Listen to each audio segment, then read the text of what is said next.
Shalom, damai di hati. Bapak Ibu Saudara yang diberkati Tuhan, bersyukur kita kembali lagi masih dalam kesehatan, tubuh yang sehat, yang kuat, diberkati Tuhan.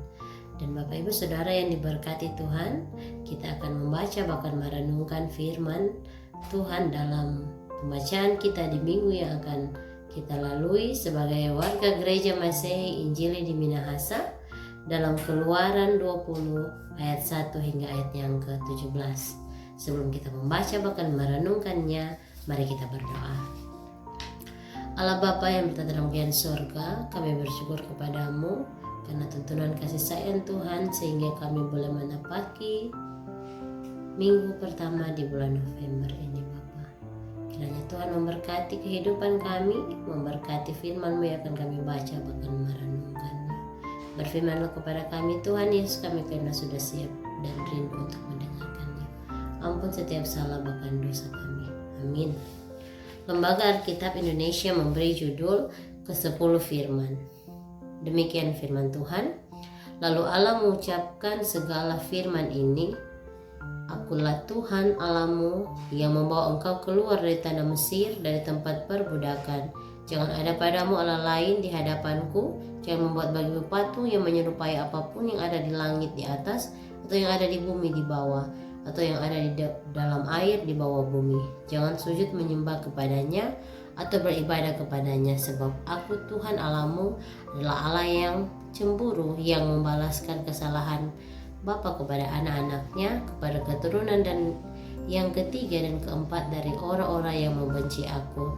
Tetapi aku menunjukkan kasih setia kepada beribu-ribu orang, yaitu mereka yang mengasihi aku dan yang berpegang pada perintahku. Jangan menyebut nama Tuhan Allahmu dengan sembarangan, sebab Tuhan akan memandang bersalah orang yang menyebut namanya dengan sembarangan. Ingatlah dan kuduskanlah hari Sabat, 6 hari lamanya engkau akan bekerja dan melakukan segala pekerjaanmu.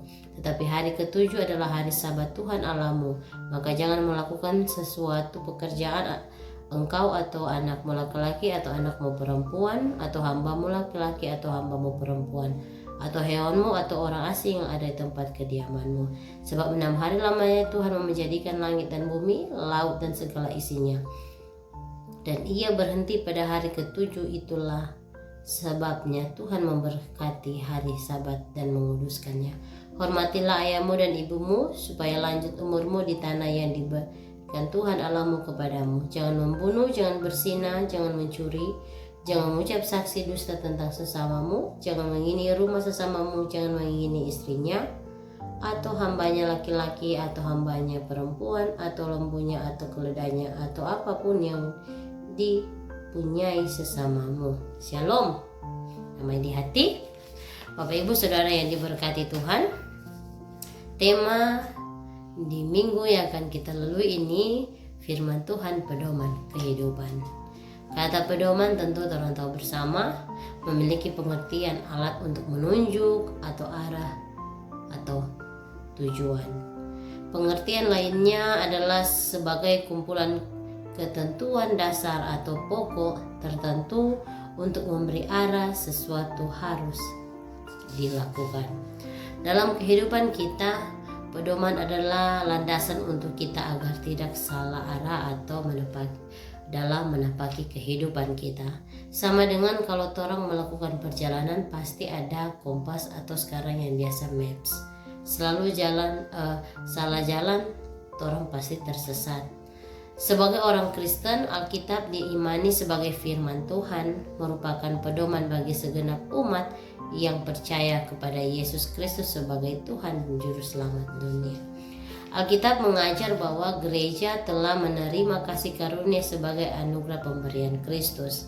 Bagian firman yang kita baca saat ini dalam Keluaran 20 ayat 1-17 adalah pedoman dalam hal ini ke-10 firman yang diberikan untuk umat Israel ketika mereka keluar dari tanah Mesir. Bapak Ibu Saudara yang diberkati Tuhan, Tuhan menurunkan hukum atau perintah yang mengatur setiap tindakan dan perbuatan bangsa ini atau bangsa Israel pada waktu itu.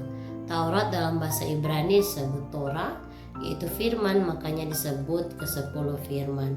Dahulu ke-10 firman sangat berharga, bahkan dari apapun. Sehingga orang yang mengenal hukum Taurat atau ke-10 firman dapat dipandang sebagai orang yang bijaksana. Tahu adat sebagai orang yang sanggup membawa diri dengan baik dan dapat disebut orang yang berjalan di jalan yang benar. Luar biasa ya firman hukum Taurat pada waktu itu. Sungguh betapa penting firman ini, betapa penting hukum Taurat ini di tengah kehidupan umat Israel pada waktu itu. Ke-10 firman ini diberikan Tuhan bagi Israel melalui Musa ketika mereka keluar dari tanah Mesir. Makanya dalam ayat 2 dikatakan di sana, "Akulah Tuhan Allahmu yang membawa engkau keluar dari tanah Mesir, dari tempat perbudakan." Jadi di sini Tuhan mau menjelaskan pada umat, hanya Tuhanlah satu-satunya Allah yang telah membawa mereka keluar dari tanah Mesir. Bukan hanya keluar dari negeri, tapi Tuhan membawa mereka keluar dari perbudakan. Keluar dari tempat sengsara, tempat perbudakan, tempat hilangnya damai dalam kehidupan bangsa Israel pada waktu itu. Sehingga hal ini mau menandakan kepada mereka bahwa Allah menunjukkan keterlibatan besar dalam hidup mereka. Perbuatan ajaib Allah yang membuat mereka harus taat pada Allah yang ajaib dan besar. Tidak ada ilah lain yang patut disembah.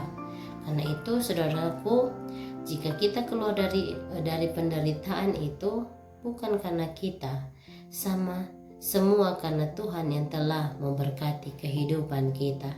Karena itu disinilah Tuhan mengucapkan ke-10 firman itu agar supaya bangsa Israel ketika memasuki tanah perjanjian, tanah Kanaan yang diberkati Tuhan, yang diberikan Tuhan dengan penuh berlimpah susu dan madu, yang tanahnya subur, sehingga ke-10 firman ini adalah pedoman bagi mereka untuk menjalani hidup supaya mereka tidak salah jalan atau salah arah lagi.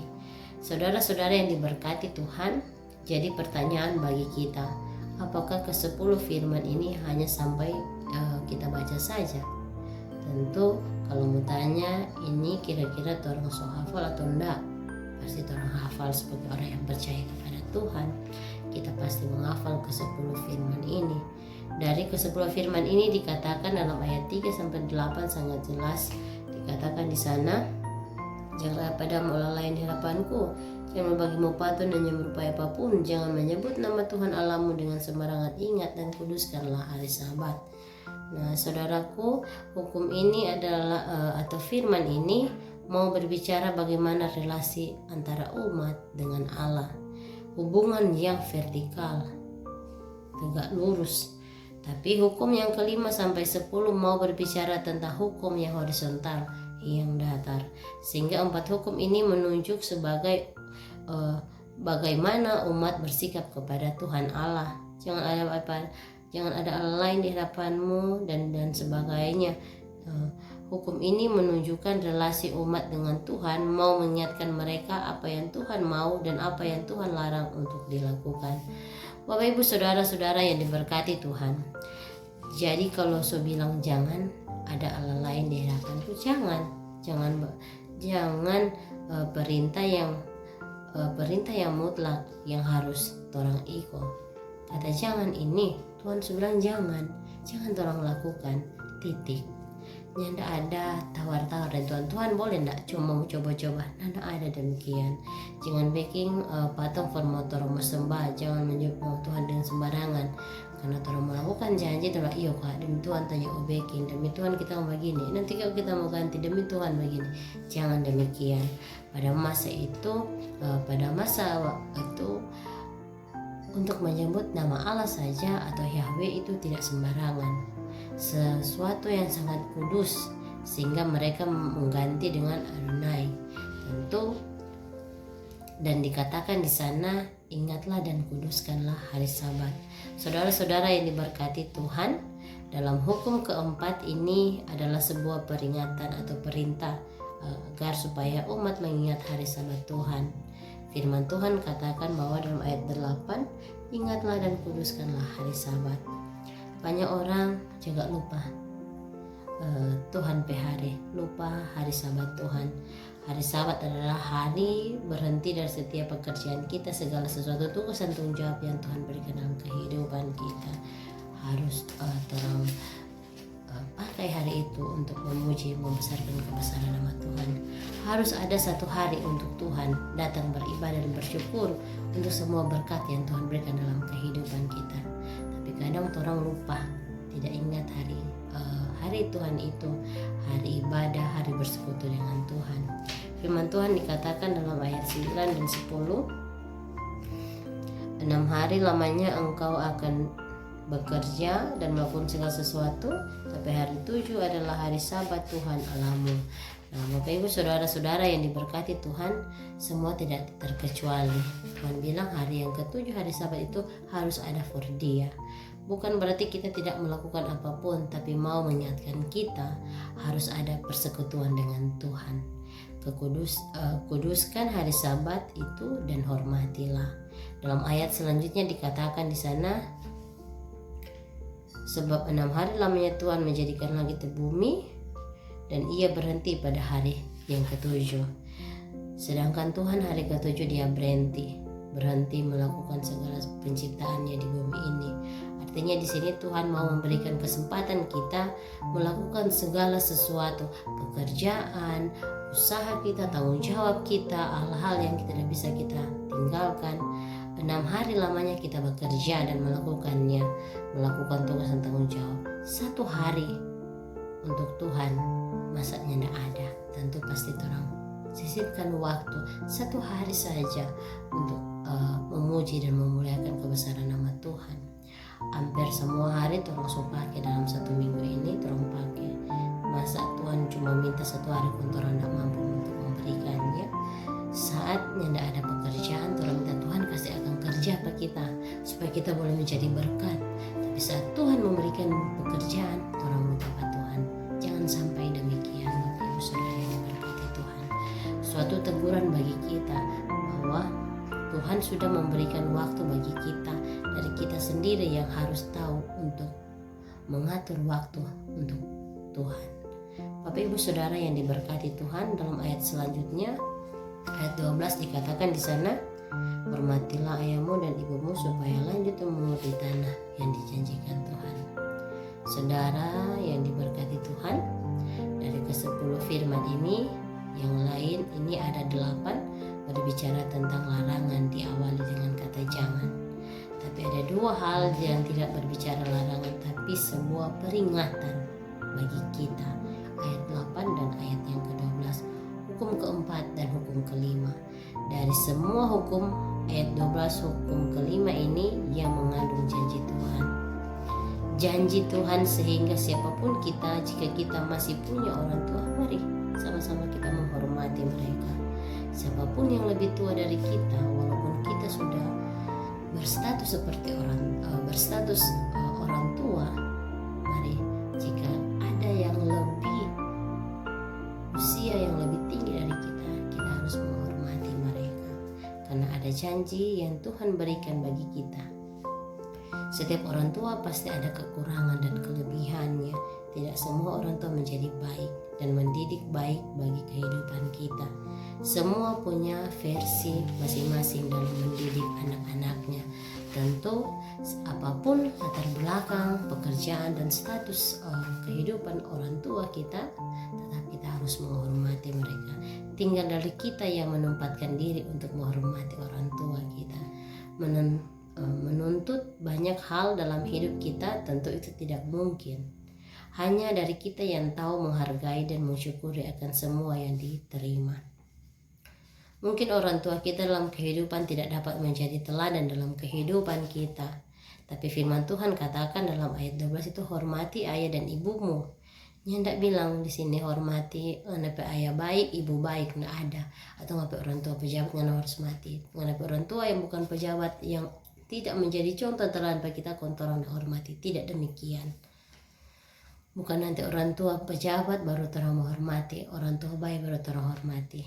Apapun status, apapun latar belakang orang tua kita, Mari kita hormati mereka selagi kita masih diberikan waktu oleh Tuhan. Satu hal yang pasti, kalau bukan orang tua kita, tidak mungkin orang ada sampai saat ini. Tidak mungkin orang ada di dunia ini. Ayat selanjutnya dikatakan dalam pembacaan kita, ayat 13-17 itu peringatan, Tuhan memperingati jangan diawali dengan jangan membunuh, jangan berzina, jangan bersaksi dusta, jangan mencuri, jangan mengingini milik orang lain dan sebagainya. Suatu hal yang dapat membawa kita pada malapetaka, membawa kita pada maut dan jalan yang tidak dikehendaki Tuhan.